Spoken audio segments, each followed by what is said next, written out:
Olá pessoal, tudo bem? Sejam bem-vindos ao canal. Hoje nós vamos dar início à resolução dessa lista de exercícios que fala sobre trabalho, potência e rendimento. Hoje vamos resolver a questão 1 dessa lista. Essa questão fala para a gente que temos um bloco que está se movimentando sobre uma mesa horizontal, indo de A até B. Ao longo desse percurso, esse bloco está sofrendo ação de 4 forças: a força normal, a força peso, a força fusão e a força de atrito. Além disso, no início do enunciado, ele fala para a gente que o movimento é retilíneo e uniforme. Guardem essa informação, que essa informação vai ser muito importante para a gente resolver o item A da questão. Logo abaixo da figura, ele fala para a gente que essa força Fzão vale 20 newtons e que essa distância de A até B, que ele chamou de D, vale 2 metros. Logo em seguida, nós podemos ver que temos dois itens, o item A e o item B. No item A, ele pede para a gente calcular o trabalho da força Fzão ao longo do deslocamento de A até B e pede para calcular o trabalho da força de atrito ao longo desse deslocamento, de A até B.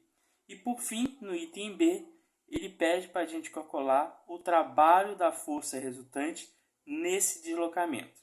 Perfeito? Então vamos resolver.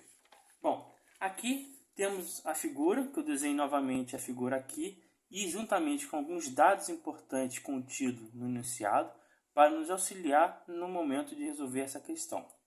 Então, o item A, vamos ter que o trabalho da força Fzão vai ser o quê? A força vezes o deslocamento vezes cosseno do ângulo entre essa força e esse deslocamento, que eu vou chamar de θ. Na figura, vemos que essa força Fzão está apontando para a direita, enquanto que o vetor do deslocamento está apontando para quê? Para a direita também, porque ele está indo de A até B. Com isso, esse ângulo θ vale 0 graus.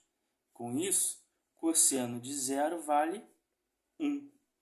Então, ao substituir esse resultado aqui, nós encontramos que o trabalho dessa força Fzão vale F vezes D vezes 1, ou seja, F vezes D.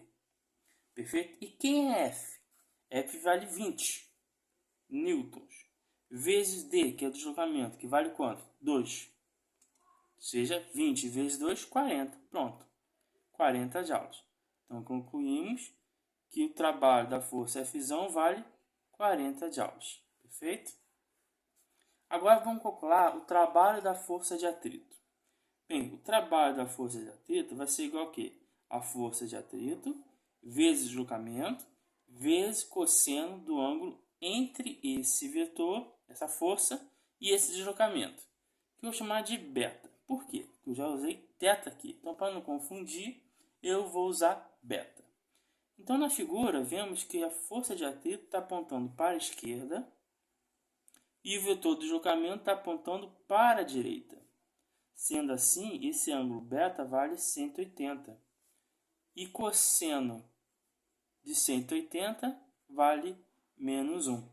Então, ao substituir esse resultado aqui, nós encontramos o quê? Que o trabalho da força de atrito vai igual a quê?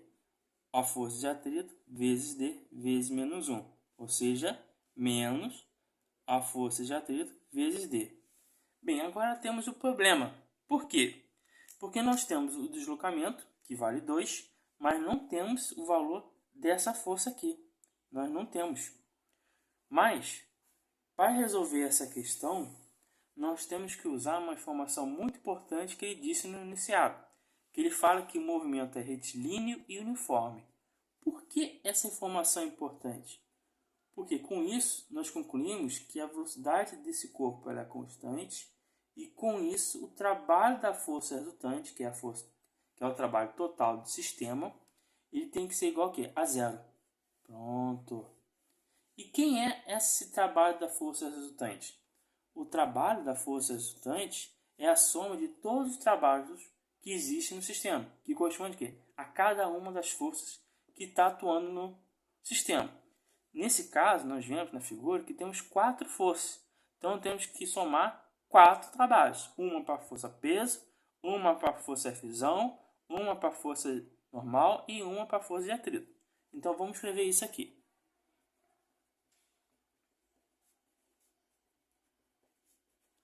Então, temos isso aqui. Então, substituindo esse resultado aqui em cima, nós vamos concluir que essa soma tem que necessariamente ser nula. Ser zero. Tá certo? Agora, quem é o trabalho da força peso? Bem, é o peso vezes deslocamento vezes o cosseno do ângulo entre a força peso e o deslocamento. Como já usei θ e beta, eu vou usar θ', tá? Então, na figura, vemos que o peso está apontando para baixo, tá certo? E o deslocamento está apontando para a direita. Sendo assim, esse ângulo θ' vale 90 graus. E cosseno de 90 graus vale 0. Então, substituindo esse resultado aqui, nós concluímos que o trabalho da força peso vale peso vezes D vezes 0, ou seja, 0 joules. Pronto. Agora vamos calcular o trabalho da força normal. Vai ser o quê? A força normal vezes deslocamento vezes o cosseno do ângulo entre essa força e esse deslocamento. Vou chamar esse ângulo de θ'. Então, vamos ver. Na figura, essa força normal está apontando para cima e o deslocamento para a direita. Sendo assim, esse ângulo θ'' vale 90 graus. E, de novo, cosseno de 90 graus é 0. Substituindo esse resultado aqui, nós vamos concluir que o trabalho da força normal vale 0 joules. Perfeito? Então, temos as informações necessárias para calcular o trabalho da força de atrito. Por quê? Então, vamos substituir nessa equação esse resultado aqui, esse resultado e esse resultado aqui. Vamos ver o que acontece. Vamos ver aqui. Trabalho da força peso, quanto é? 0. 0 joules. Mais o trabalho da força Fzão, que nós já calculamos, que é 40 joules. Mais o trabalho da força de atrito, que é que a gente quer calcular, quer saber. Mais o trabalho da força normal, que é quanto? 0 joules. Isso é igual a quê? A 0 joules. Sendo assim, o trabalho da força de atrito vale quanto? 0 mais 40, 40. Mais 0, 40. Passa esse 40 para o outro lado, fica menos 40 joules. Pronto. Tá aí. Pronto, calculamos o valor do trabalho da força de atrito. Agora vamos resolver o item B. O item B já resolvemos logo aqui no início, quando nós usamos a informação do movimento uniforme. Então, concluímos que o trabalho da força de atrito, como o movimento é uniforme, vale 0 joules. Pronto. Sendo assim, nós acabamos de resolver a primeira questão da lista.